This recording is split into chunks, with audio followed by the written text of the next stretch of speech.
말씀은 시편 89편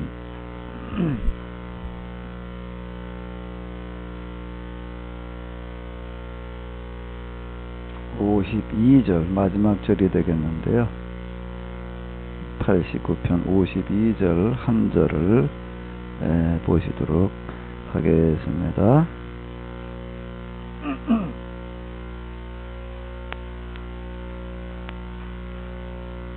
다 같이 보시겠습니다. 여호와를 영원히 찬송할지어다. 아멘.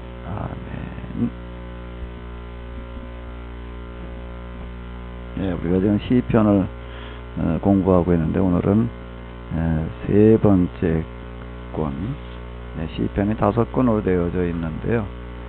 세 번째가 되겠습니다. 세 번째 권은 이 73편 73편부터 89편까지가 되겠습니다. 73편부터를 이렇게 보게 되면은 일단 좀 다른 데서 볼 수 없었던 거가 있는데 뭔가 하게 되면은 지은 사람이 누구라고 나와 있죠? 아삽이라고 이렇게 나와 있습니다. 이 아삽이라고 하는 사람은 이제 다윗에게 발탁되어져서 성전을 섬기는데 쓰임 받았던 그와 같은 사람이 되겠습니다. 그러니까 고라, 아삽, 또 그 다음에 이제 에단 뭐 이렇게 이름이 나오는데요. 이 사람들이 다 이제 누가 발탁한 사람이 되는가 하게 되면은 이제 이 다윗이 발탁한 그와 같은 사람이 되겠습니다. 근데 이제 3편에 이렇게 보게 되면은 어쨌든 이제 지은 사람도 이제 아삽, 그러니까 이제 아삽의 시가 11편에 들어와 있고 고라의 시가 14편, 에단의 시는 1편, 그리고 이제 다윗의 시도 여기서는 1편이 되겠습니다. 다윗의 시가 딱 1편밖에 여기 없는데요. 그게 이제 두드러진 하나의 특징이 되겠습니다. 그리고 여기 지금 74편으로 이렇게 보게 되면은 이런 구절이 있습니다. 자, 한번 같이 읽어보시도록 하겠습니다. 오래전 주께서 몸소 뽑으신 주님의 백성을 기억하소서. 종살이하던 저희들을 이끌어내시어 주님의 부족으로 삼으신 주님의 백성을 기억하소서. 주께서 머물러 사실 곳으로 정하신 시온산을 기억하소서. 이런 구절들이 이제 이렇게 나오고 있는데요. 이제 그런데 지금 이런 나라들이 또 이런 성전들이 다 이렇게 지금 원수들이 짓밟아서 다 부숴버렸습니다. 지금 이런 표현이 나오고 있습니다. 이건 원수들이 성전 안에 있던 모든 것을 모조리 짓밟아 부수었습니다. 주님의 원수들이 주님의 성전에서 승리의 계가를 외쳐대며 승리의 표시로 깃발을 성전에 꽂았습니다. 이제 이런 내용들이 나오는데 이건 이제 뭘 의미하는가 하게 되면은 이제 계약이 파괴돼서 지금 이 포로살이하는 나라가 망하고 포로살이하는 어떤 이런 것들을 이야기를 하고 있는 겁니다. 물론 이게 그 당시 쓴 거는 아니에요. 옛날에 이제 이렇게 써놓았던 시를 포르기에가 가지고 이제 이렇게 편집을 해 놓은 건데요. 그러니까 5권으로 편집을 하는데 모세 율법에 따라서 5권으로 만들어 놓았을 뿐만 아니라 5권을 만들어 놔서 그냥 율법대로 그냥 5권을 만들어 놨다 그걸로 끝나는 것이 아니라 이게 5권이 이제 뭘 의미하는가 하게 되면 그 당시 포로기 때 그들이 그 어려운 환경을 딛고 일어섰던 신앙이 있는데 그 신앙이 뭔가 하게 되면 신명기 신앙이 되겠습니다. 신명기를 가지고 그들이 이제 일어서게 되었어요. 그 신명기 신학이라고 하는 거의 핵심이 뭐였죠? 신명기 신학의 핵심이 뭐였어요? 배교, 징계, 회개, 구원.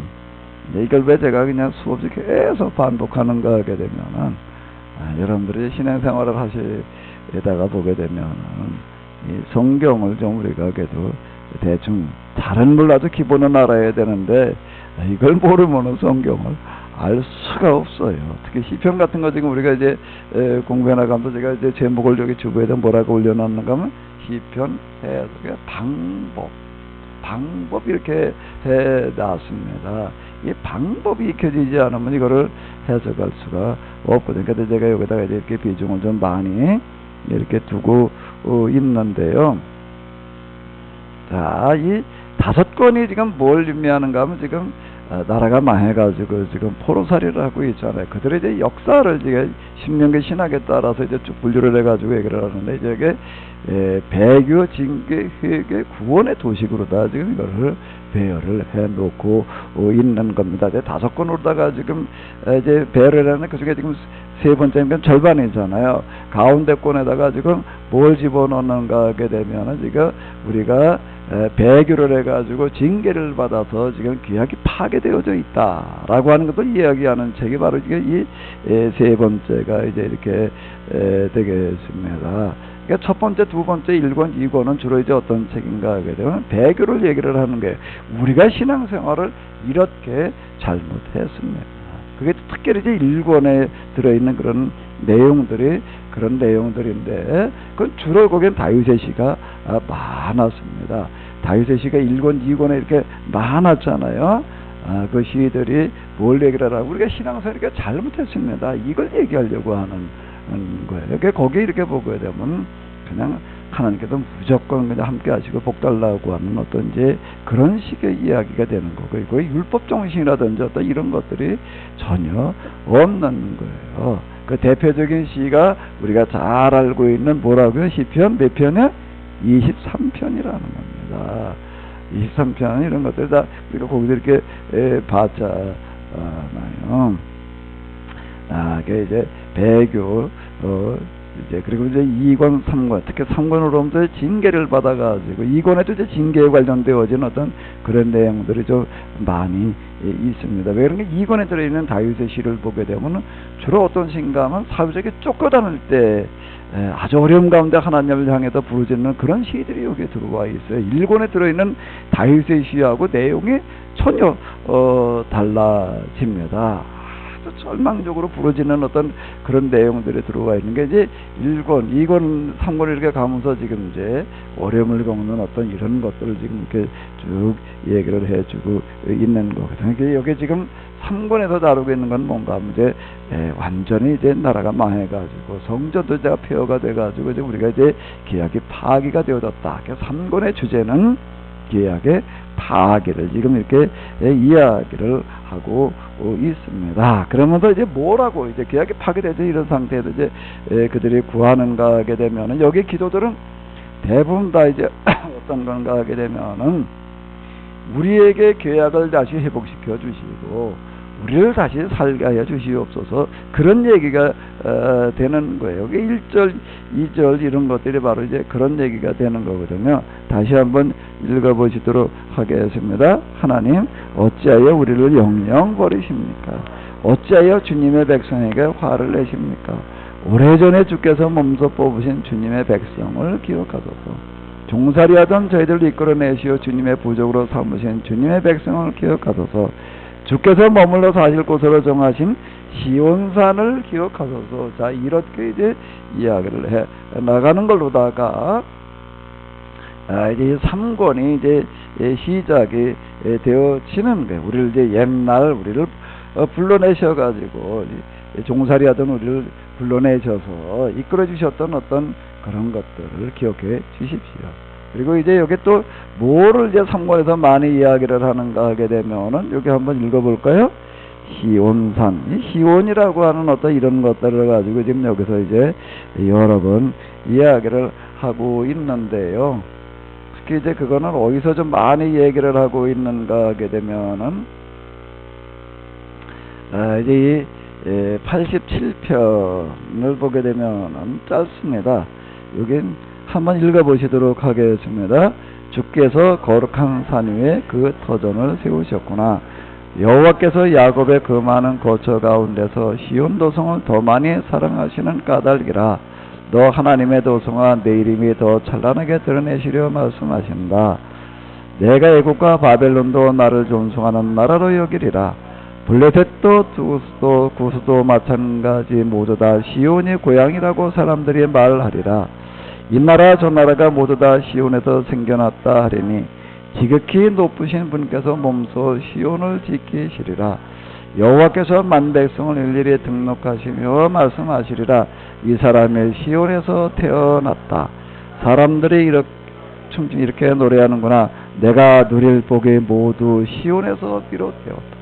그런데 시온을 노래하는 그와 같은 이제 시가 여기 이제 들어와 있습니다. 그러면서 이제 시오니즘 그런 말이 이렇게 생겨 나는 거예요. 그 시온이라고 하는 것이 이제 본래 뭐였는가 하면 예루살렘이라고 하는 도성에 조그만 한 언덕에 불과했습니다. 그 언덕의 이름이 이제 시온이었는데요. 이 다윗이 이제 왕이 되고 난 다음에 그가 본래 왕이 될 때는 이제 유다 지파 헤브론에서 이제 왕이 이제 이렇게 되었습니다. 그리고 나서 그가 이제 정치적인 여러 가지 역량을 발휘를 해가지고 사울이 지배하던 북왕국, 사울의 그 아들들이 이제 그 지배하던 북왕국까지 이제 통일하는 것 같은 왕이 되어지게 되는데요. 북왕국까지 이제 통일하는 그런 왕이 되고 난 다음에 그거를 이 왕권을 좀 제대로 행사를 하려고 하니까 수도가 있어야 될 텐데 이 수도가 없는 거예요. 그 사울 시대에는 수도라는 개념이 없었습니다. 그건 왜 그런가? 율법 전통 때문에 이제 그랬던 건데요. 근데 다윗은 본격적으로 이제 왕국 체제를 갖추자라고 하려고 하다 보니까 이제 수도가 있어야 되겠는데 수도라는 땅을 구할 방법이 없습니다. 왕이 왜 땅을 구하지 못하느냐라고 이렇게 생각할 수가 있는데 율법에 의하게 되면은 땅이라고 하는 거가 각 가정별로 다 이렇게 딱 분배가 돼 가지고서 고정을 해놨기 때문에 그 어떤 경우에도 이 땅은 누가 차지하지를 못하게 해놨습니다. 그 어떤 경우에도 여기 예외라고 하는 게 참한 거예요. 어떡하다가 내가 형편이 어려워가지고 팔아먹었더라고 하더라도 신년이라고 하는 해 매 50년마다 그게 어떻게 되는가 하게 되면 다시 원상복구가 되게끔 되어져 있습니다. 그 다윗이 이제 땅을 구할 방법이 없는 거야. 근데 거기 이제 아직 분배할 때 이스라엘 영토 가운데 들어와 있지 않았던 땅이 이제 있었는데 그 예루살렘이라고 하는 곳이 있었습니다. 예루살렘은 당시 누가 살고 있었는가 하면 여부스 사람들이 살고 있었는데 이게 여부스 사람들이 이방 민족이 아니에요. 여호수아가 들어갈 당시에는 아직 흡수가 되지를 않고 있었지만 시간이 지나가면서 사사기를 지나면서 이 사람들이 다 이제 이스라엘화 되어져 가지고 이제 똑같이 이제 이스라엘 사람들로 다 살아가고 있는 이와 같은 사람들이었는데 이제 그 지역을 가만히 보니까 이제 중심지로서 역할, 즉 수도로서 역할을 할 만한 곳이다라고 생각되어져서 그 지역을 이제 군사작전으로다가 가서 이제 강제로다가 빼앗습니다. 이것 자체가 뭘 얘기를 하는가 하면 율법 정신과는 전혀 맞지 않는 어떤 이런 거예요. 그러니까 사무엘기에 보게 되면 하나님께서 그걸 이기게 하셨다 이제 이런 표현이 나오는데 그게 뭐하고 똑같은가 하면 시편 23편하고 똑같은 거예요. 시편 23편이라고 하는 것은 뭘 얘기하는가 하면 시편을 갖다 그냥 이런 거 저런 거 모르고 구조라든지 편집식이 이런 거 상관없이 편집자가 무슨 생각을 가지고 시편 23편을 그 1권에다 갖다가 23번째다 나왔느냐 이런 거 상관없이 그냥 읽어 내려가면서 은혜를 받으면은 몰라도 구조를 보고 이거 읽어보게 되면은 이게 우리가 이렇게 신앙생활을 잘못했다라고 하는 그런 얘기였구나. 이제 이렇게 얘기되는 거고 똑같습니다. 사무엘기도 마찬가지예요. 사무엘기에 기록되어진 다윗 왕국에 세워지는 어떤 그런 이야기들은 뭔가 하고 또 보르기에 이제 그들의 그 망한 역사를 써내려가는 거예요. 나라가 망해버린 다음에 그들의 역사를 써내려가는 게 나라가 있을 때 쓰는 게 아니에요. 망해버린 망국사를 쓰는 겁니다. 만국사를 써내려가면서 사무엘기에서는 뭘 고백하는 건가 하면 우리가 이렇게 신앙생활을 잘못했습니다. 이걸 고백하고 있는 거예요. 그럼 하나님과 다윗에게 함께 하셔서 그 예루살렘을 차지하게 하셨다는 얘기는 뭐냐라고 한다고 하게 되면 율법을 완전히 무시하고 그냥 인간의 방법으로 욕심으로 갖다 이거를 차지해놓고 하나님께서 복을 주셨다라고 얘기하는 것과 똑같다라는 거예요. 우리가 이렇게 신앙생활을 잘못했습니다. 이걸 고백하고 있는 거예요. 그러니까 이제 사무엘기를 읽으려면은 먼저 뭘 염두에 두면서 읽어야 되는가 하면 사무엘기가 뭘 얘기하려고 쓰여진 것인가라고 하는 걸 먼저 이걸 알고 읽어야 되는 거예요. 그거 없이 읽어 내려가다 보니까 이제 엉뚱한 일이 벌어지고 있는 거고 지금 우리가 똑같은 얘기가 이제 이렇게 되는 건데요.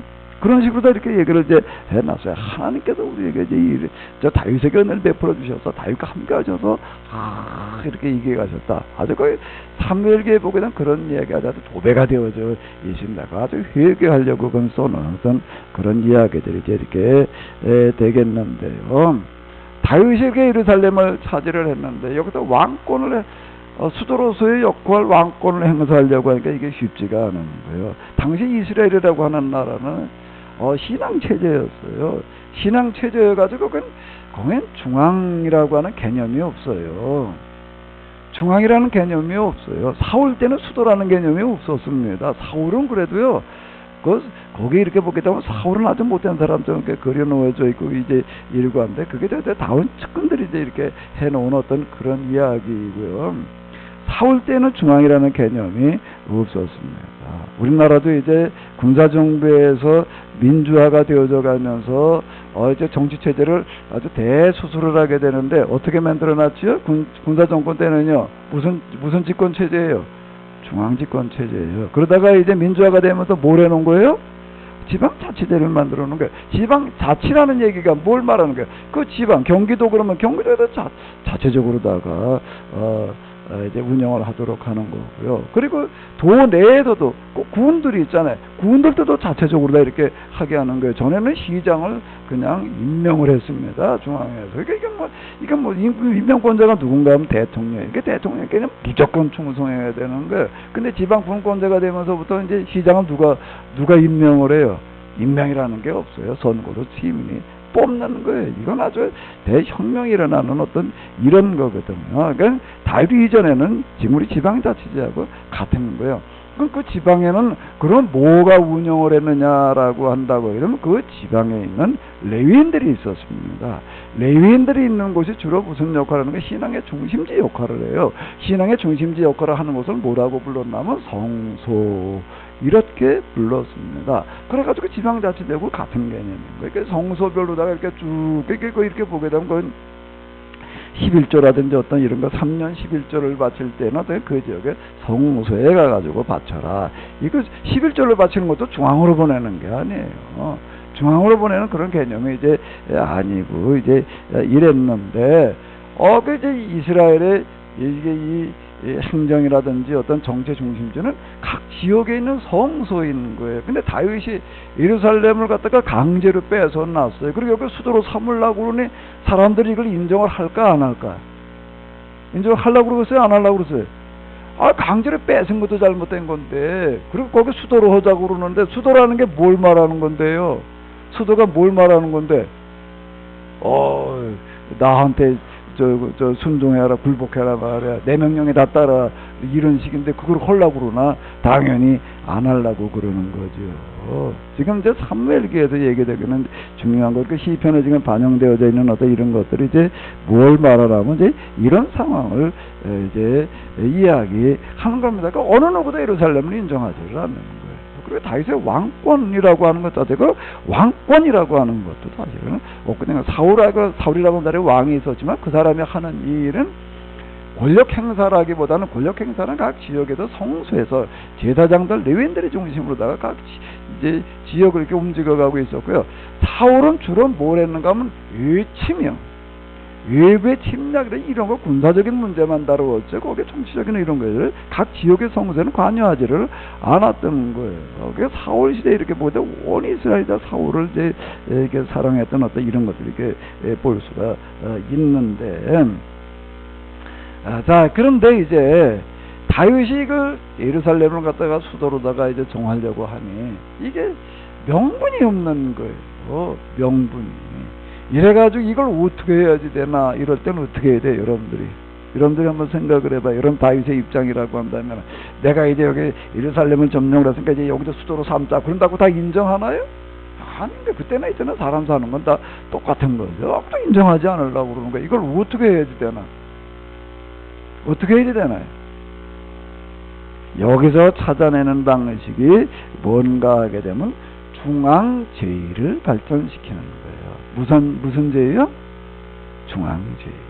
중앙제의라고 하는 건 뭔가 하면 국가적인 어떤 그런 예배 형태를 갖다가 이제 이렇게 도배해가지고 발전시키려고 이제 그러는 거예요. 근데 이걸 발전시키려면 이건 명분이 없잖아요. 예루살렘은 그런 유대인들이, 레위인들이, 제단장들이 있던 그런 지방 성소가 아니거든요. 이게 이제 먹혀 들어가지를 않는 거예요. 명분이 없어요. 그래가지고 찾아내는 게 하나가 있습니다. 찾아내는 게 뭐죠? 찾아내는 게 뭐예요? 법궤를 어디다 갖다 놓는 거예요? 예루살렘에 갖다 놓는. 그 전에 법궤가 어디 있어요? 지방 성소에 있어요. 지방 성소 중에도 그냥 돌아다니면서 그냥 이렇게 있는 거죠. 어느 한 곳에다가 고정시켜 놓는 게 아닌가. 이걸 이제 중앙화시키기 위해서 어떻게 하는가? 법궤를 예루살렘에다가 가져다가 이제 이렇게 놓는 겁니다. 그 법궤를 예루살렘에다 가져다 놓고, 법궤가 이게 성막 그리고 하나님을 성령하는 거다, 이제 이렇게 얘기를 지금 하려고 그러는 게, 그 법궤를 여기다 옮겨다 놓고, 이거 중앙제의로다가 이걸 나가려고 하는데, 여기 그 이전 율법에 충실하던, 그리고 이제 지방 중심으로 이렇게 나가던 사람들은 이걸 다 싫어하는 거예요. 그러니까 누가 다 소지를 않는 거예요. 이걸 어떻게 해야 되나? 어떻게 해야 되나? 방법을 찾아야죠. 그 방법이 뭐예요? 그 방법이 뭔가 하게 되면, 이스라엘에도 별로 인정받지 못하고 그냥 변두리에서 이렇게 있던 사람들이 있어요.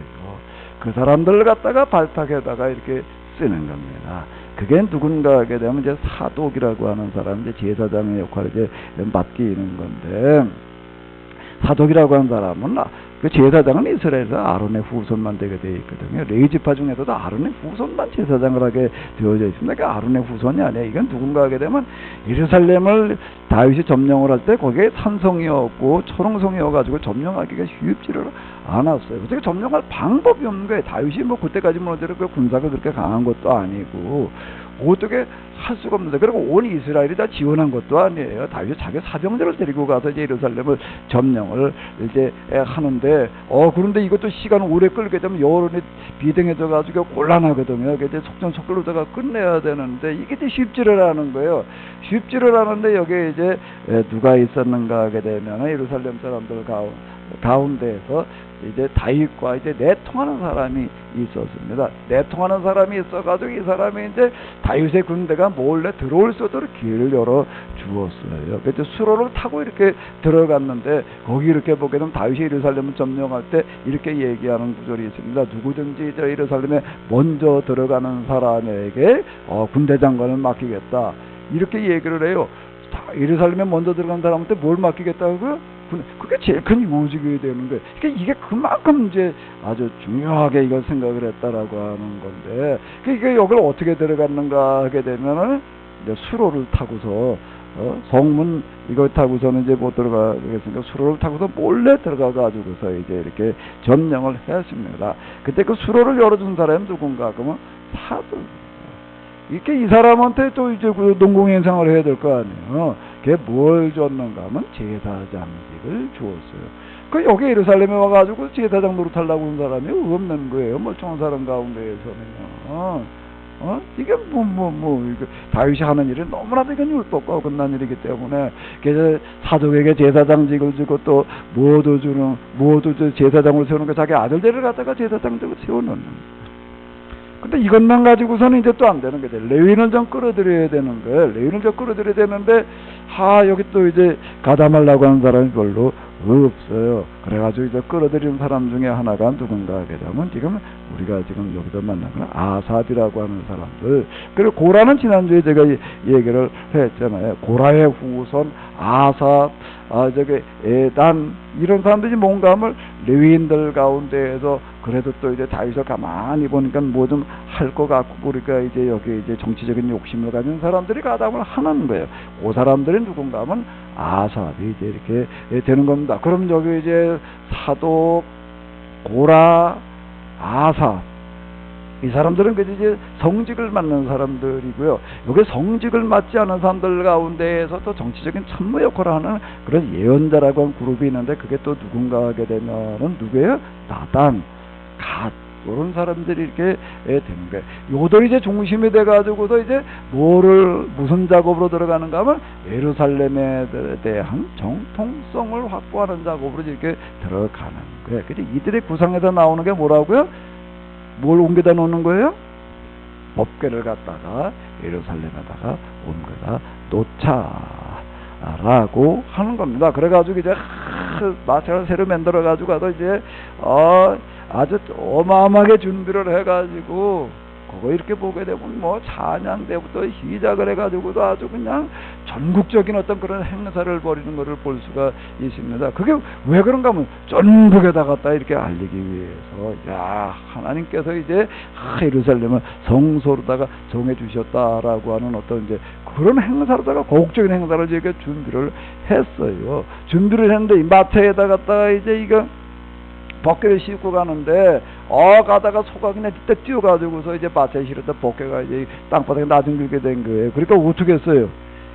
옆에 그 법궤를 이제 옮겨가던 우사라는 사람이 법궤가 떨어져 가지고서 땅바닥에 뒤집는 게 생기니까 이걸 붙들은 거예요. 그랬더니 어떻게 된 거예요? 그 자리에서 즉사를 하는 겁니다. 그러니까 다윗이 그냥 겁이 나가지고서 이거 옮기지를 못했다고. 이 사건이 이제 뭘 얘기를 하는 건데, 이런 얘기, 왜 하나님께서 우사를 죽였느냐, 그런 얘기. 다윗이, 그리고 지금 사독을 자꾸 독사라고 그러게 되는데 거꾸로 하면 독사예요.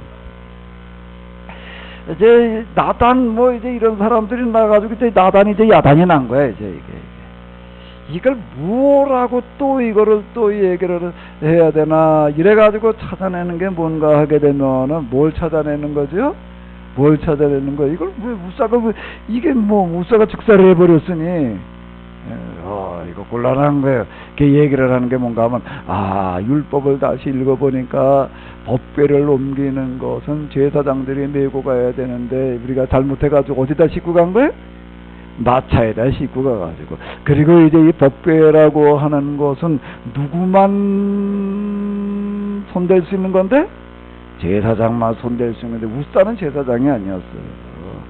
제사장이 아니었거든요. 그러니까 법궤를 이제 복원하고 있던 그런 사람들인데, 그럼 제사장이 아니어도 법궤를 복원하고 있었다니 그 얘기 자체가 뭘 얘기가, 그냥 그 법궤에 대해서 비중을 두지 않았다는 이야기가 되는 거예요. 그런데 제사장만 손댈 수 있는 건데 우사가 율법을 범하고 법궤를 만졌기 때문에 죽었다, 이렇게 얘기를 한 거예요. 그래가지고 죽은 걸까요?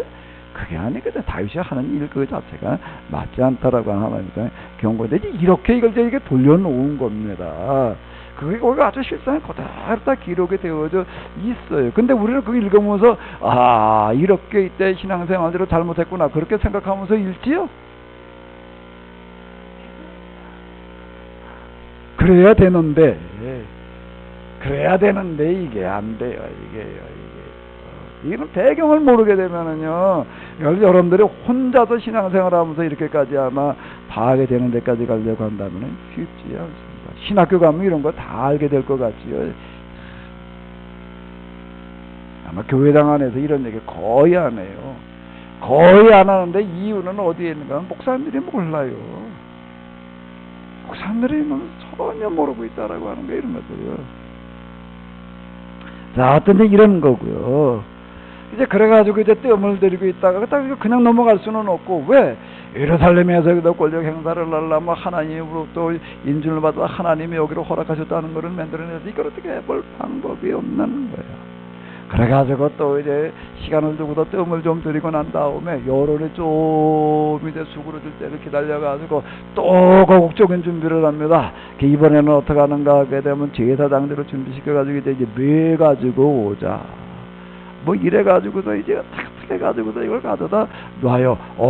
근데 이번엔 그때 법궤가 이제 예루살렘으로 들어왔어. 들어오니까 그냥 다윗이 너무 좋아가지고 어떻게 했다고? 춤을 추는데 바지가 흘러내리는 줄 가는 줄도 모르고 춤을 췄대. 미갈이 그걸 보고, 미갈이 누구지요? 사울의 딸이. 사울의 딸은 뭐가 어떻게 돌아가는지를 알까 모를까? 알아요. 그래도 비웃는다고요. 뭐라고? 거기에 그냥 왕이 말에 채통도 없이 바지가 흘러내리는 줄도 모르고 춤을 추고 있느냐, 그렇게만 기록이 되어지는데, 진짜 말하려고 하는 거는 뭘까요? 진짜 말하려고 하는 거는 뭐예요? 야, 웃기는 짓 하지 마라. 그 얘기가 되는 거예요. 그랬더니 이제 사울이 그걸, 다윗이 그걸 빌미로 잡아가지고서 이제 다시는 이제 미갈과 동침하지 않아가지고 아이가 없었다라고 이렇게 얘기를 하는데, 그 아이가 없었다는 얘기도 무슨 얘기가 되는가 하게 되면, 다윗이 이제 미갈이 딴 여자한테 시집가 있었어요. 근데 그걸 이제 억지로다가 이제 뺏어옵니다. 억지로 뺏어오는 게 뭔가 하면 정통성을 확보하기 위한 거였어요. 그것도 왜 이스라엘에 진짜 세운 건 사울이라고 사람들이 다 알고 있었거든요. 근데 자기 왕할 명분이 없는 게, 우리는 여기에도 이렇게 하나님께 다윗에게 기름을 부어가지고 이렇게 생각을 해도 당신이 잡으면 크게 생각하지 않았어요. 그것도 누가 갖다 딱 그렇게 띄워놓은 건가 하면 다윗의 측근들이 갖다 그렇게 해놓은 그런 이야기들이고, 이게 정통성이 없는 게 자기 왕할 명분이 없어요. 그래서 나도 누군가 하게 되면은 사울의 아들은 아니지만 뭐다? 사위는 뭐예요? 반자식이다. 이 명분을 얻으려고 이거 나무도 시집가 있는 거를 갖다가 그냥 강제로 뺏어오는 거예요. 그래서 이제 데려다 놓기는 했는데, 이거 애를 안 오면은 그 다음에 그 다음 왕이 누가 돼야 되나? 누가 돼야 되는 거예요? 당연히 미갈이 난 아들이 왕이 돼야 되는 거죠. 근데 미갈이 난 아들에게 왕위를 넘겨주고 싶지는 않은 거예요. 그러려면 어떻게 해야 돼? 애를 낳지 않게 하는 수밖에 없다는 겁니다. 그 애를 안 낳게 한 명분이 없는 거예요. 그 어떻게 그런 식으로다가 이렇게 명분을 잡아가지고 이렇게 했다라고 하는 그런 얘기, 실상에 그대로 기록되어져 있는 이런 것들이 다 뭐하기 위해서 기록된 거라고요? 그 얘기를 우리가 이렇게 신앙생활 잘못하다가 망했습니다.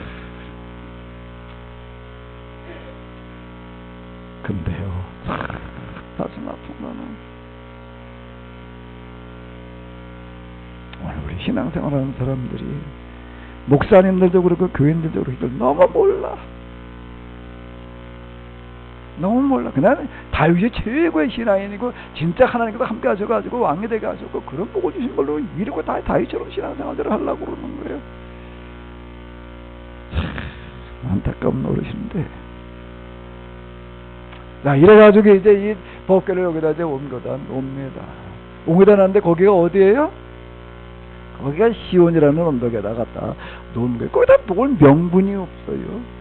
명분이 없는데 또 어떡하다가 이제 전염병이 들었어요. 전염병이 들어가지고 사람들이 다 죽어나가는 거야. 여기에 이제 아주 이 공작 정치하는 이제 산실에서 이제 어떻게 여기에 좀 명분을 좀 뻗어낼까 그러다가 이제 이걸 가지고 또 이 전염병 일어나가지고 사람 죽어가는 걸 갖다가 이제 빌미로 잡아가지고 또 여기 이제 명분을 만들어 냅니다. 그때 마침 뭘 했는가 하면 인구조사를 했거든요.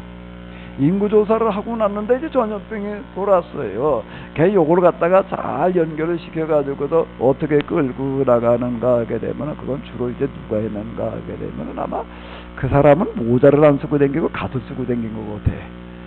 그래가지고 가시라고 부르는 사람이 있는데, 이 사람이 이제 주동자가 돼가지고서 이제 이 작업을 해 나가는 게 뭔가 하면, 이 전염병이 왜 왔는가 하게 되면은 다윗이 지금 인구조사를 했기 때문이다. 인구조사할 때 그게 좀 저항이 있었어요.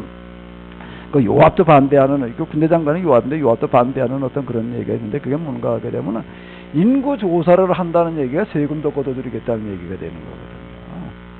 그리고 병력을 더 확보하겠다는 그런 의도가 깔린 거기 때문에 그 백성들이 그거 좋아할 리가 없잖아요. 그 백성들이 좀 이제 싫어했다고요. 그런 아주 민심을 이제 잘 읽어가지고서요, 그걸 가지고 이제 공작 정치를 만들어내는 게, 그게 뭔가 하게 되면 이제 사무엘하의 마지막 본문에 나와 있는 어떤 이제 그런 이야기가 되는 건데, 왜 전염병이 이렇게 도는 게 뭔가 하게 되면은 다윗이 인구조사를 했기 때문이다. 하나님께서 그걸 탐탁하게 여기지 않으셨다. 하나님께서 탐탁하게 여기지 않으셨다는 얘기 속에 뭐가 들어가 있는 거죠? 뭐가 싫어했다는 얘기예요? 민심이 싫어했다는 거. 그걸 갖다 이렇게 잘 반영을 해놓고 있나 보다. 이래가지고 이제 사람들이 죽어나가는데 그 다윗이 이걸 참 가슴 앞에 여기고 하나님께 기도를 했더니 이러고 이걸 이제 만들어 나가는 겁니다. 이걸 만들어 나가는 거예요. 이걸 만들어 나가면서 어떻게 이제 끌고 나가는가 하게 되면은 하나님께서 조건을 몇 가지 달아 놓으셨는데, 내가 한 일을 내가 그냥 넘어갈 수 없어서 내가 너한테 징계를 해줄 텐데 내가 너한테 뭔 징계를 해야 되겠냐라고 해서, 나는 사람 다른 나라의 침입을 받겠느냐, 하나님에게 의도 맡겠느냐, 나는 사람보다는 하나님에게 의도 맡겠습니다 라고 했더니 하나님께서 치셔가지고 지금 이렇게 전염병이 돌고 있다. 아직 이렇게 보구나. 그래가지고도 어떻게 하는 거야? 걔 다윗이 그냥 사람들 죽어나가는 것을 보고서 또 그냥 어떻게 했는가 하게 되면 또 하나님 앞에 그냥 기도를 했더니 하나님께서 해결법을 알려주셨는데, 해결법이라고 하는 거가 뭔가 하게 되면 하나님께서 어느 한지 이걸 딱 지정을 해주시고, 이 타작마당에서 하나님께서 여기다가 그냥 제사를 하나님 앞에 번제를 드리게 되면은 용서해 주신다고 그랬다. 이래가지고 가서 이제 그 타작마당을 여기다 하나님께 지정해 주셨다. 이러고 가서 이제 그걸 이제 다윗이 쓰겠다고 그러니까 이제 그 주인이 임금님 쓰신다는데 그냥 쓰십시오. 임금도 돈 받겠다 그럴 수가 없잖아요. 아니다, 내가 절대 하나님께 드리려고 그러는 건 내가 그냥 얻을 수가 없다. 돈 주고 사겠다. 이래가지고 마당을 이제 사가지고 거기서 제사를 드립니다. 그랬더니 이제 전염병이 이제 끝쳤어요. 그거 이제 언제쯤 갖다가 그 타이밍을 맞춰놨을까? 전염병이 물러갈 때쯤 갖다가 이렇게 맞춰놓은 게. 그래서 전염병이 물러간 거는 다윗이 여기에서 이 타작마당에서 하나님 앞에 제사를 드렸기 때문이다. 이렇게 끌고 나가는 겁니다. 그랬더니 거기 이렇게 사무엘 한 마지막에 이렇게 보게 되면 하나님 천사가 하늘에다 딱 저기를 지시를 하셨대. 그 현대 성경으로 다 보십시오. 그 구절까지 거기 참가가 되는데 딱 지적해. 저 자리다. 거기가 어디예요? 타작마당. 거기가 어디예요? 시온산인가. 그러고 그 다음부터는 이제 그거를 명분을 삼아가지고 어떻게 하는가 하면 하나님께서 어떻게 하셨다? 시온산을 선택하셨다. 여기가 이제 뭐다? 성소다.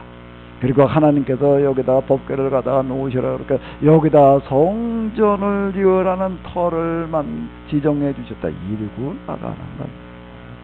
그리고 나가는 이야기가 사무엘상, 사무엘하. 지금 제가 말씀드린 건 사무엘하의 마지막 부분에 나오는 어떤 이제 그런 이야기가 되겠는데, 포로기를 보내는 이스라엘 사람들은요, 특히 이걸 지금 사무엘상하를 신명기 입장에서 써내려가는 사람은 다윗이 한 일들이 얼마나 율법 어긋나고 것이는 걸 너무나도 잘 알고 있기 때문에 아주 그 실상을 고발하듯이 써내려가는 거예요. 이렇게 다윗이 하나님을 이용해 먹었다. 이걸 써내려간 겁니다. 이걸 써내려간 거예요.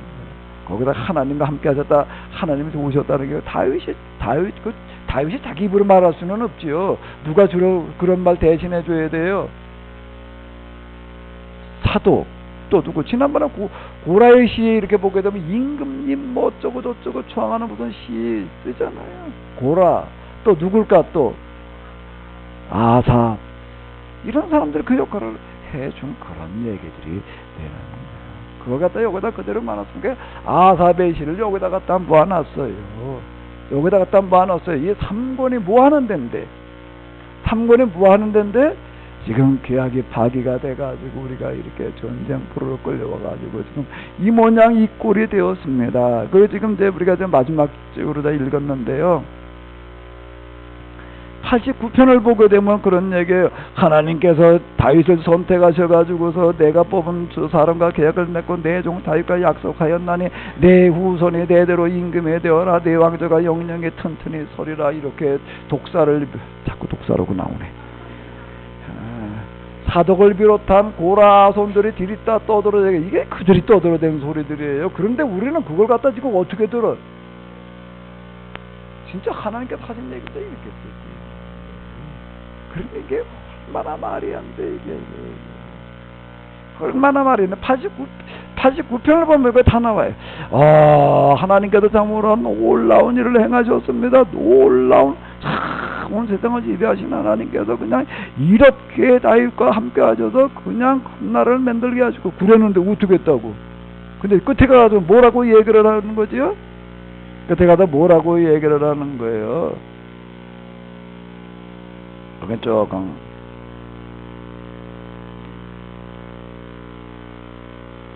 여기 보게 되면 이렇게 하나 여기 이제 이렇게 이제 네 자손이 끊이지 않고 네 앞에 해가 있는 한 네 왕국이 지속되리라. 하늘에 떠있는 진실한 증인 저 달과 같이 그의 왕국은 영원하리라. 누가 떠든 소리일까? 누가 떠든 소리였겠어요? 사도. 또 누가 떠든 소리예요? 아사. 누가 또 떠든 소리예요? 호라. 이런 사람 다윗 측근에서 이렇게 이 사람들이 그냥 다윗과 나눠 먹게 한 거예요. 서로 권력 부경화를 나눠 먹게 해가지고도 최고의 귀족 생활들 하고 있는 이 사람들이 갖다가 이렇게 떠들어대는 소리예요. 그런데 마지막 이게 89편이 이제 상권의 끝 말이에요. 거기서 뭐라고 얘기를 하셨다고요?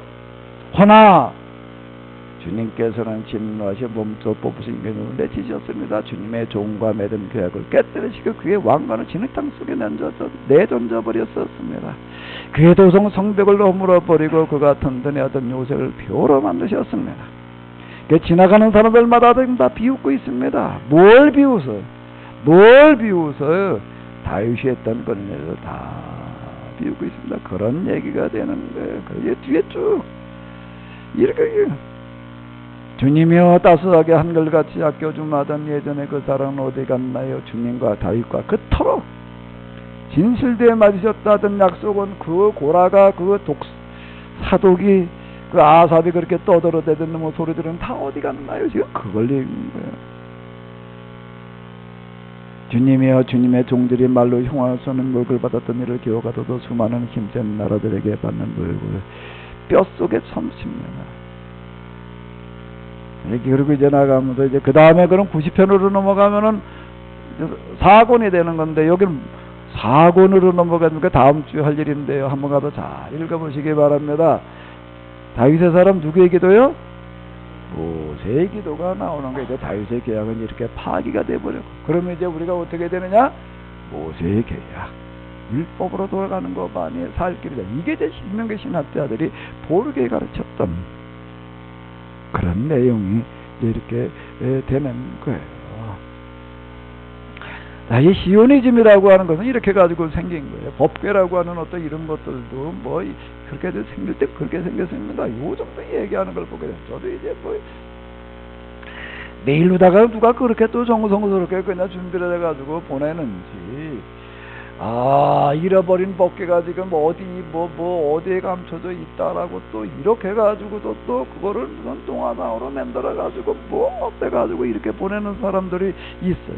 그 사람들은 뭐라고 그러는가 하면 고레스에게 예루살렘 멸망당하고 성전이 파괴될 때 이제 그때 법궤가 없어졌어요. 법궤가 없어졌는데 그 다음에 이제 어디로 갔느냐라고 하는 게 이제 의미인데, 이렇게 이제 생각을 하는 게 사람들이 그 법궤가 하나님을 상징을 하는데 살아계신 하나님께서 그 법궤를 없어지게 하지는 않으셨을 거라는 게 어딘가 있을 거라는 거예요. 그게 어디 있을 거냐는 거예요. 어디 있을 거냐? 그래가지고 잃어버린 법궤를 찾아서 뭐 이래가지고 이들을 치료했습니다. 그런데 그게 지금 유대인이나 그러고 있다라면 그런가 보다. 왜 개신교 목사님들 가운데도 그런 사람들 많아요. 근데 그냥 뭐 수시로도 뭘 이렇게 그거 가지고 보내고 뭘 다큐멘터리 만들려고 그러고 뭐 그런 사람들이 떠들대는 뭐 소리가 뭔 소리라는가 하면 뭐 그걸 갖다가 누가 뭐 예루살렘 어디다 동굴 쪽 굴을 파고서 그쪽에다 갖다가 잘 감춰놨대. 잘 감춰놨는데 그 자리가 어딘가 하게 되면 예수님께서 돌아가실 때는 골고다 언덕 밑에였대. 그래서 예수님께서 돌아가실 때 피가 흘러들어가지고 법궤에 떨어졌대나? 뭐 또 이렇게 얘기를 하고, 그게 뭐 어디 솔로몬이 시바 용하였을 때 뭐 시바 이거 줘가지고 뭐 아프리카 이디오피아 어디가 있다 또 이렇게 얘기하는 사람도 있고 어떻다 이래가지고 예루살렘에 이제 성전이 다시 세워지게 되면 그 법궤가 이제 그때 다시 이제 예루살렘 성전으로 다 들어갈 거고 그렇게 되면 세상 종말이 온다. 이렇게 떠들어대는 사람이 왜 그렇게 많은지 정신이 나가도 한참 나갔지. 하도 이놈의 법궤를 가지고서 그냥 그 야단을 치다가 나라가 망하게 되니까 하나님께 그냥 없애버려요. 히스기야라고 하는 사람이 어떤 일을 하는가 그 사람은 이제 그래도 이스라엘 역사에서 왕 가운데 그래도 개혁적인 어떤 그런 일을 하는 그런 사람인데 뭐가 문제인가 하면 이스라엘 사람들은 미신이 돼버리는 게 이스라엘 사람들이 광야에 있다가 가나안으로 들어갈 때 노뱀을 만들어 가지고서 이제 그 불뱀에서 이제 벗어나는 어떤 그런 게 있었어요. 이게 이제 불뱀 그걸 갖다가 이제 청동으로 만들어 가지고 그걸 치자보는 자들은 다 많은데 그걸 갖다 이렇게 다 이제 송우세자 갖다 이렇게 목궤독으로 두었습니다. 그랬더니 사람들이 자꾸 뭘 갖다가 섬기는 거예요? 불뱀이 그게 특별한 거야. 그러니까 이게 불뱀이 무슨 특별한 줄 알아. 그래가지고 그걸 자꾸 섬기려고 그래. 히스기야가 보다 못해 그거 불뱀을 어떻게 했을까? 때려 부셔버렸대. 이걸 놔뒀다가는 또 그러겠단 말이야. 그러니까 때려 부셔버렸대. 부셔도 어떻게 했을까? 저 여장사 줬지 뭐. 하나님께서 법궤를 이걸 놔둬버리니까 이게 어떻게 될까? 이게 자꾸 무슨 특별한 거, 이게 법궤가 있는 곳에 말이야. 여기가 망할 리가 없다. 이스라엘 망할 때도요. 여기 성전이 있고, 여기 법궤가 있는, 이 법궤는 곧 하나님인데, 여기 지성소인데, 여기에 절대 하나님께서 망하실 거예요. 그러니까 망했다고요. 무호가 거기 이방인은 못 들어오길 이방인들이 와가지고, 다 성전 안에 들어가 숨는 거예요. 그건 나중에 이제 예루살렘이 망할 때도 또 그랬습니다. 예수님 사 70년에 망할 때도 성전에는 하나님이 계시니까 절대 이게 망할 일 없다. 거기 들어가 있다가 사람들 다 예루살렘에 로마인들 들어가면 다 거기 들어가야 돼. 거기 들어가도 다 때려 죽였습니다. 성전 안에 피가 얼마나 고였는가 하면 허리까지 찼다는 거예요. 무슨 성전 안에 들어가 있으면 안전하다고요? 법궤가 있으면 뭐가 어떻다고요? 히스기야가 노뱀 때려 부수는 것 똑같은 얘기가 되는 겁니다. 그게 자꾸 우상이 돼. 지금도 개신교 목사님들 가운데에서 법궤를 아주 우상해가지고서 예루살렘의 성전에 세워지고 법궤가 성전으로 들어가는 날 종말이 온다고 이렇게 떠들어대고 있으니 이게 또요 이거에 대해서 좀 똑바로 분별하지 못하면 그런가? 어떻게 한다고요? 다 같이 해봐요. 여기 있는 분들은 절대 그러지 않지요?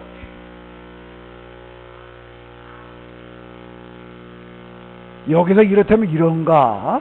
저기서 저렇다면 저런가? 저쪽에서 그렇다 그런가? 그러지 말아요. 그러지 말아요. 이게 정말 답답하기 짝이 없는 노릇인데요. 여기 지금 다 그런 걸 가지고 얘기를 하고 있는 거야. 시온산. 그런데 그 다음에 이제 시간이 많이 지났어요. 나라도 망해버렸고, 이것 때문에 다 끝나버렸어. 이스라엘 사람들 아직 귀환하는데 어디로 귀환을 하나? 예루살렘으로 귀환을 하는 거예요. 시간이 다 지나고 난 다음에, 그러고 난 다음에 이제 다시 예루살렘에 이제 복원이 되어지고, 여기다 이제 성전을 세우고, 이러고 하게. 그럼 왜 그런가 하게 되면 이제 포로기를 지나가면서 이스라엘 사람들에게 이제 망해버린 망국사를 쓰고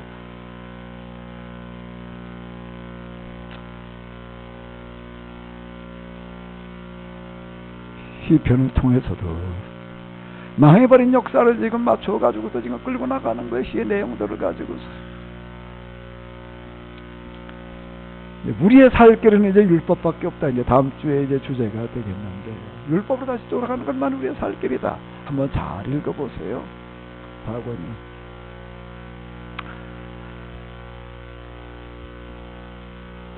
여기에서 이제 두 가지 의미가 가지는 거예요. 옛날 시온이라고 하는 거, 옛날 예루살렘, 옛날 다윗, 다 그건 잘못된 거였어요. 그런데 이제 개념이 달라지는 겁니다. 단어는 똑같은 거예요. 시온, 예루살렘, 다윗, 솔로몬, 성전, 법궤. 그런데 이제 시간이 많이 지나가지고 이제 보로기를 지나고 다윗때부터 500년이 지나가는 거니까 보로기를 겪고 거기서 신명기 신학으로 다 아주 귀환하고 그러는 그 시점에 있어서 여기에 개념이 달라지는 거예요. 뭐로 달라지는 거라고요? 상징으로다가 이제 이렇게 개념이 달라지게 되는데 다윗이라고 하는 이름이, 예루살렘이라는 이름이, 법궤라는 이름이, 예루살렘 곧 시온, 예루살렘 성은 시온성이라고 이제 그렇게 그 다음부터 이렇게 부르는 거예요. 누가 바꿔 부르게 했을까? 예루살렘은 옛날 여부수 족들이 부르던 이름인 거예요. 그래서 이제 그걸 뭐라고 바꿔 부르자고 그랬다고요? 시온성이라고. 누가? 다윗 춘들이 그 독사 부류들이 그랬지요. 거기서 이거 이제 예루살렘이라고 부르지 말자. 뭐라고 부르자? 시온이라고 부르자. 그때 시온성 이제 이런 식으로 다 이렇게 나가게 됐는데, 보르기를 지나가면서는 이거가 뭐가 되는가 하면 이스라엘을 망해버리는 나라를,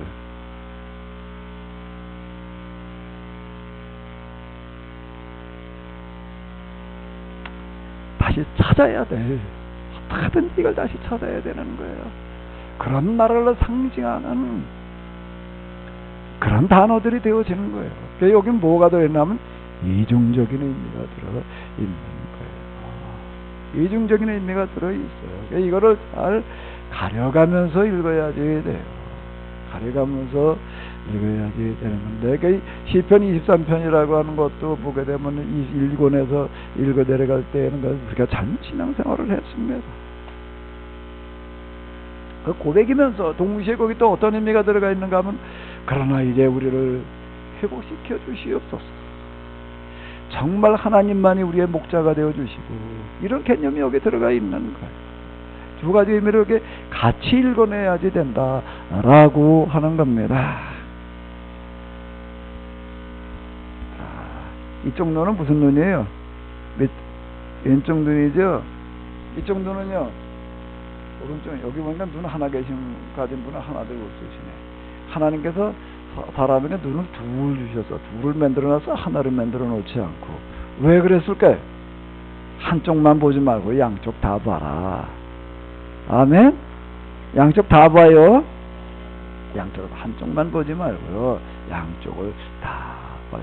같이 읽어내야지 되는 겁니다. 오늘 한쪽만 가지고 내가 다 본 것처럼 그렇게 생각하지 말아야 된다라고 하는 건데요.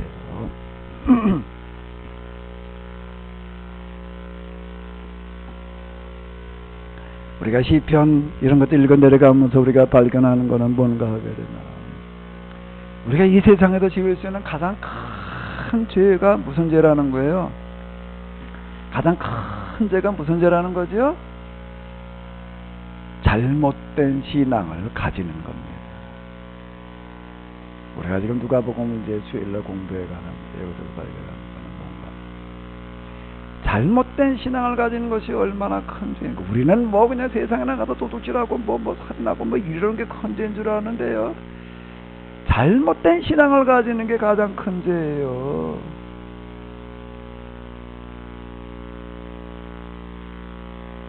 뭐라고들 얘기를 하면 무지는 죄라고 그럽니다. 무지는 뭐라고요? 무식이 뭐예요? 절대 자랑할 게 아니에요. 죄래요. 그 죄 가운데 하나가, 내가 성경을 그렇게 평생 동안 교회당을 댕기고 뭐 그러고 하면서 이거를 잘못 알고 있으면 그것 자체도 하나님 앞에서 용서받지 못할 일이 되는 거예요. 잘못 알고 있으면 이게 곤란한 얘기가 되는 거예요. 똑바로 알아야지요. 아멘? 아멘? 제일 큰 죄가 뭐라고요? 신앙생활을 잘못하고 있는 게 가장 큰 죄예요. 성경을 잘못 알고 있는 거예요. 제가 왜 이런 소리만 그냥 계속 이렇게 자꾸 여기다, 이걸 뭘 주부에다 갖다가 아주 가장 큰 비극이 뭔가 하면요, 이거예요. 성경 신앙에 대한 무슨 이해? 그 바른자 속에는 뭔 뜻이 들어가 있을까? 이게 지금 잘못됐다는 얘기가 되는 거예요. 이게 이거 참 얼른 난 우리 주부에 대고 좀 지워지길 바래. 난 지금 우리가 이거나 하고 있어야 돼? 할 일이 이거 얼마나 많은데, 이놈아 잘못된 이해를 바로잡기 위해 가지고 맨날 이러고 있어야 되니, 이게 참 안타까운 노릇이에요. 성경 신앙에 대해서 바른 이해라고 얘기할 필요가 없어져야 되는 거죠. 근데 이게 지금 안 되고 있어요. 성경에서 구약에서도 그렇고 신약에서도 그렇고 심판이 뭐에 대한 심판인가 하게 되면 우리가 죽은 다음에 뭐 지옥 가는 심판 자꾸 얘기를 하는데 살아있는 동안의 심판을 얘기를 해야 돼요. 이스라엘이 왜 바빌론 포로가 되는가 하면 신앙도 잘못하다가 그렇게 된 거예요. 그게 된 심판이었어요. 왜 또 예수님 사후 70년에 예수님 돌아가시고 나서 40년 지난 70년에 또 예루살렘이 또 멸망해가지고서 그렇게 되는가 하게 되면은 신앙생활 잘못해서 그런 겁니다. 신앙생활 잘못한 거는 하나님께 반드시 심판하신다는 거예요. 아멘? 정신 이렇게 똑바로 차려야 돼요. 정신 똑바로 차려야 돼요. 지난 수요일날 세미나를 한 사람하고 근데 뭐 쉬는 시간에 이렇게 보니까 전화가 왔더라고요. 저는 못 받았지. 그 이제 문자가 또 이제 전화를 받으니까 문자가 들어왔어요. 그 어떤 목사님 좀 장례 좀 치러줄 수 있느냐고. 그래요. 그 뭐 장례 치러달라는데 그 뭐 목사하고 안 된다고 그럴 수 있나? 그래서 그냥 그래요. 누구 뭐 저보다 더 나은 분 맡길만한 데 있으면 맡기시고 아니면 없으면 제가 하겠습니다. 이제 그랬더니 나보고 해달라고 그래가지고 이제 어떤 분의 장례를 이제 이렇게 치르게 됐어요. 내가 장례를 치르면서 곰곰이 이렇게 생각을 해보니까는 내가 지금 이번 장례를 치르는 게 이게 우연이 아니겠구나. 우연이 아니겠구나. 그 생각이 좀 많이 들더라고요. 많이 드는 게 뭐 이분은 이제 가톨릭이었는데 어떤 사람을 통해 가지고서 내 책에 이제 합의의 길이라고 하는 거 읽고 나가지고서는 이제 저를 만나러 와가지고서 이제 몇 번 앉아서 저 백운 호숫가에 무슨 저 식당이 있었어요. 거기서 몇 번 만나가지고 이렇게 이 얘기를 이제 이렇게 한 적이 이제 있었는데. 이 사람이 이제 저거 얘기하고 그런 거 조금 이제 은혜를 받아가지고 이제 저희 교회도 좀 몇 번 이제 카톨릭 다니면서 이제 출석하기도 하고 좀 뭐 이제 그랬어요. 그러다가 이제 완전히 아직 개신교를 개종을 하고 이제 그러고 했는데 이분이 이제 저한테 와서 이제 신앙에 대해서 성경 다시 이제 이렇게 뭐 하는 어떤 그런 것들도 했지만 특히 뭐에 이제 뭐 아니 좀 이제 은혜를 받았나면 여기 내가 소책자 만드는 거 1, 2, 3군에다 왜 대한민국인가 말이야. 대한민국 뭘로 먹고 살아야 되냐 말이야. 뭐 이제 왜 연해주인가 뭐 이제 이런 거 지금 내가 써놓은 거 있습니다. 이분이 이제 이 대한민국의 시대 한국의 역할 이런 거에 대해서 그렇게 이제 은혜를 받아가지고서는요. 어떻게든지 이게 한번 실현돼 봐야 된다라고 하는 걸 가지고 진짜 이분이 이거 가지고 아주 그 이후에 이 생각으로 살다시피 이렇게 했어요. 왠지 한번 오살리 기도원에 가가지고도 이제 20일 금식 기도를 하더라고요. 그때가 이제 거기 이제 할 수 없이 한번 갔는데 내가 왜 갔는가 하게 되면은요. 금식 기도 하는데 뭐 내가 거기까지 뭘 알아가. 우리 교인도 아니고 근데 내가 뭘 알아 갔는가 하게 되면은 그때 이제 대통령 선거를 앞두고 있었는데요. 가만히 이렇게 보니까 이명박 대통령이 대통령 될 가능성이 높다. 근데 그 지금 비서가 누군가 하게 되면 그분이 고대 출신이에요. 그러니까 동창이래. 아주 가까운 친구래. 가져가서 금식 기도를 하는 게 뭔가 하게 되면 사람이 대통령이 되게 되면 자기 친구를 통해 가지고서 내가 하는 그런 얘기들이 국가 정책으로 다 좀 반영되도록 해봐야 되겠다. 이래가지고 가서 그 20일을 갖다가 금식 기도를 하더라고. 난 그걸 가도 이렇게 보면서 그게 뭐 될 것 같지가 않은데 그게 될 일이야. 근데 어쨌든 그러는 거야. 어떡하든 이걸 한번 해봐야 된다 말. 그럼 뭐 몇 번 이제 그 위에도 이렇게 얘기를 하는데 그 뭐 먹혀 들어가나 뭐 그러고 넘어갔어요. 그분 대통령 끝나고 또 다음 대통령이 또 됐다고. 이번에도 다음 대통령이 또 되니까 또 준비를 하는 거야. 이번에도 뭐 지금 대통령 이름 뭐 측근한 사람도 뭐 좀 아는 사람 누구가 있잖아.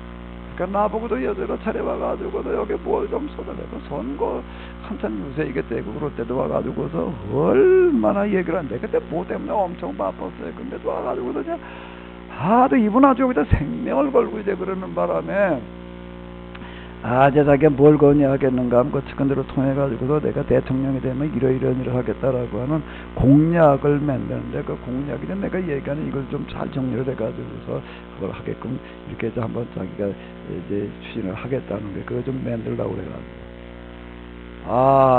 그 제가 아주 참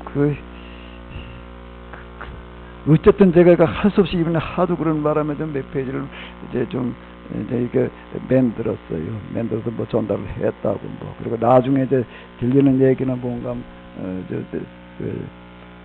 뭐 받고 나서 좋은 제안 해줘서 고맙다. 그 소리 들었어요. 그때도 그래. 그 이후에도 여러 차례 그러고 했습니다. 그 이제 이번에 장례식을 치르면서 내가 이번 장례식을 내가 또 이렇게 맡게 됐구나. 그건 나 말고도 그분의 안양에는 열린교회 오래 다녔어요. 거기서 당연히 해야 될 거 아니에요. 근데 가서 지금 나한테 맡기더라고요. 나보고 해달라고 그래가지고 내가 이렇게 하게 되는데, 내가 참 우연이 아니다.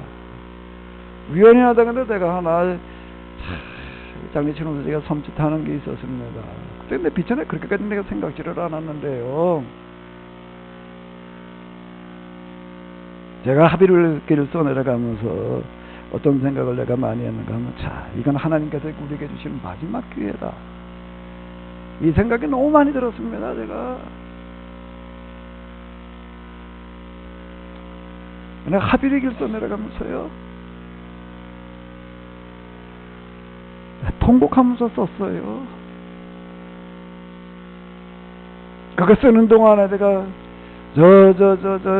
이순신 장군의 명랑해전, 명랑해전이라는 거, 뭐 영화에도 나오고 했는데, 그 현장 내가 2번을 갔습니다. 나라의 운명이 좀 그렇게 돼 있는 것 같아가지고. 울돌면 굶은 쌀에. 지금 누가 버리고 도망간 배 몇 척 갔다가 그걸 막아보겠다고. 그들 싸움인가? 나 그거 생각한 적이 없는데, 그거 합의를 길 써내갔는데, 왜 그게 자꾸, 옛날에 내가 난중에 한번 읽었던 적이 있었는데, 그게 자꾸 그렇게 얼마나 이게 사무치게 가슴에다가 오니까 2번 나왔어요. 내가 그러면서 내가 합의를 기를 쓰면서, 이건 하나의 마지막 경고다라면서 그런 얘기를 들었어요. 생각이 들었는데, 매번 장례식 치르면서, 이거 나 같은 놈이 이거 이러고 지금 겉으로 보기에 지금 내가 뭘 하고 있는 것 같아요. 내게 누가 얼마나 기울여요. 박힌 사람도 관두고 여기 우리 교회 다니는 분 가운데도 내게를 얼마나 지금 아마 가치를 인정하고 지금 비중을 두고 있는지 난 좀 의문이에요. 그런데 이게 어떻게 돼가지고서 이전 대통령, 현 대통령한테까지 이게 일단 전달이 된 거예요. 그래서 이 장례 치르면서 내가 이제 다시 생각하게 된 건, 하나님께서 이스라엘을 심판을 하실 때 미리 경고를 하십니다. 예언을 통해서 경고하시고요. 특히 이스라엘이 또 이제 예수님 당시 망하게 될 때 예수님께서 물론 경고하지만, 사도 바울이라고 하는 사람이 이거를 미리 경고를 하는 걸 어떻게 하는가, 마지막 그가 이제 3차 여행을 끝나고 나가지고 해서 예루살렘에 이제 죽을 각오로 올라가가지고 예루살렘 성에도 시민들을 향해도 직접 설교를 하고, 또 사내들은 공회에 가가지고 공식적으로 또 선언을 해놓고요. 그리고 그 다음에는 어떻게 했는가 하게 되면, 아그리빠 왕을 비롯해가지고서 그래도 총도 모든 사람들이 있는 자리에서 이걸 또 공식적으로다가, 물론 죄수의 신분이기 신문 받는 어떤 그런 신분이긴 했지만은 하가서 이걸 다 선언을 해 놓는 거예요. 그러고 난 다음에 그게 이제 50년대 말입니다. 10여 년 뒤에 예루살렘이 비참하게 이제 이렇게 심판을 받게 되는 어떤 이런 건데, 제가 장례식을 치르면서 내가 이 합의를 써내려가면 이게 마지막 경고다라고 한 그런 생각을 내가 그렇게 했는데, 어쨌든 얘기가 받아들였느냐 안 받아들였느냐 건 나중 얘기고, 저는 이제 대통령들에게 어쨌든 비서를 통해서 대통령 진짜 아마 이명박 대통령 때는 직접 전달된 것 같지는 않아요. 비서님들이 그냥 묵살하고 말하는데, 지금 현 대통령한테는 어쨌든 전달이 됐는데 그 얘기를 들었으니까, 이것 자체가 우연이 아닐 수 있었겠다. 지구상에 남아있는 유일한 분단국가 미국이라는 나라 아주 독특해요. 그건 이제 완전 막가파예요. 핵을 가지고 뭐든지 하겠다고 달라졌는데, 어쩌면 하나님께서 지금 한국교회, 왜 한국교회 주어진 어떤 역할이라고 하는 게 있거든요. 이걸 지금 징계하기 위해서 두신 몽둥이다 라는 생각이 들어서 참 쌈미를 치르면서 내가 좀 마음이 편하지 않았습니다. 나는 절대로 이대로 되지 않기를 바래. 이게 마지막 경고여가지고 이렇게 파국이 와가지고 하나님의 심판으로 북한이 무슨 핵을 날리고 미사일을 날리고 하는 일이 벌어지지 않기를 바래. 아멘? 하나님은 살아계신 분이십니다. 구약의 예언자들이 나가서 예언을 할 때, 그거 뭐 아모스가 호세아가 나서 쏠 때 많은 사람들이 거기 듣고 뭐 온 이스라엘이 그냥 뭐 관심 가지고 그랬을 거라고 생각을 하는데, 아모스가 하는 얘기가 베델 성전에 가가지고 30분 설교한 게, 우리가 가지고 있는 아모스서는요, 아모스서 전공한 사람 얘기가 뭔가 30분 설교였대. 아모스서는 베델 성전에 가가지고서요 한 번 설교한 거예요. 근데 그 사람들은 누군가 하면 그 밑에 그 이제 예언자 전선을 이어가는 그런 소수의 사람들이 있었어요. 그리고 그냥 끝나버린 거예요. 그 누가 그렇게 관심 가지도 않았어요. 그런데 그 예언, 그 제자 그룹들은요, 이거야말로 정말 하나님께서 우리에게 주신 경고의 말씀입니다 라고 해가지고도 그걸 이제 유지해가는 거예요. 호세아도 마찬가지였고요. 아모스, 호세아, 예레미야, 그럼 뭐 예레미야는 이제 조금 달랐어요. 근데 공중주변으로 활동을 했으니까 좀 그렇지만 이 지가 아모스 건 뭐 농사꾼이거든요. 그 농사꾼의 얘기를 누가 그렇게 귀를 기울여요. 이게 그 이스라엘이 망한 게 30년 전 얘기예요. 그러다 그대로 그냥 망해버리는 어떤 이런 일들이 있었는데, 하나님께서는 지금도 마찬가지로 일을 하십니다. 성경은 이렇게 선언하고 있습니다. 귀 있는 자는 들을지어다. 귀 있는 자는 들을지어다. 귀 있는 자가 되시기 바랍니다. 귀 있는 자가 되시기 바랍니다. 나는 이 땅에 아주 늘 뭐 북한에 대한 무슨 뭐 보도가 나오고 그럴 때마다 하나님 어찌하든 이 땅에 전쟁이 없게 하여 주시옵소서. 절대 이게 전쟁으로 가지 않고 평화적으로 가게 하여 주시옵소서. 근데 그게 되려고 한다라고 하게 되면은 그 관건은 어디에 달려 있는가 하면 오늘 우리 교회가 어떻게 여기에 반응하느냐에 달려 있다라고 하는 겁니다. 예루살렘이 망하기 전에 하나님께서는 예레미야를 통해서 이렇게 선언하십니다. 너네 온 예루살렘 거리를 돌아다녀 봐라. 거기다 수많은 사람을 하나님께서 요구하시는 게 아니에요. 여기에 의인 한 사람을 만나면 내가 그 사람으로 말미암아 예루살렘을 내가 용서하리라.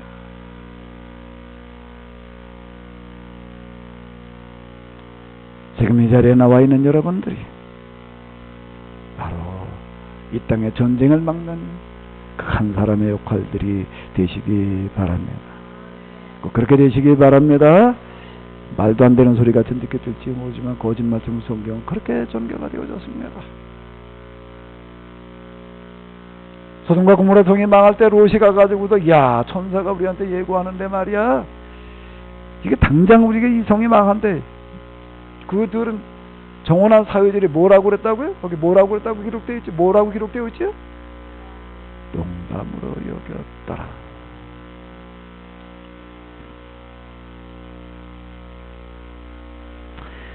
이 말씀을 받은 사람이 이 말씀을 받은 선언하는 사람은 알아요. 자기가 선언하는 게 무슨 소리인지를 압니다. 그리고 그 독특하게 그 말씀에 주어지는 과정을 거치는데요. 어쨌든 우리는 지금 아주 중요한 시점에 서 있습니다. 지루에 서 있는데요. 다른 어떤 사람들은 몰라도 적어도 그래도 저와 같이 지금 여러분들께서 몇 년씩 여기 오셨잖아요. 참 이에 대해서 우리가 심각하게 생각을 하고, 비록 적지만 적은 숫자지만 떨어져 나갈 사람 다 떨어지고 이제 남을 사람만 남았는데, 남아있는 여러분들만이라도 여기서부터 한번 좀 우리가 각성해야 될 줄로 믿습니다. 이 땅의 비극을 막는 그와 같은 그 한 사람 되시기 바랍니다. 기도하겠습니다. 하나님,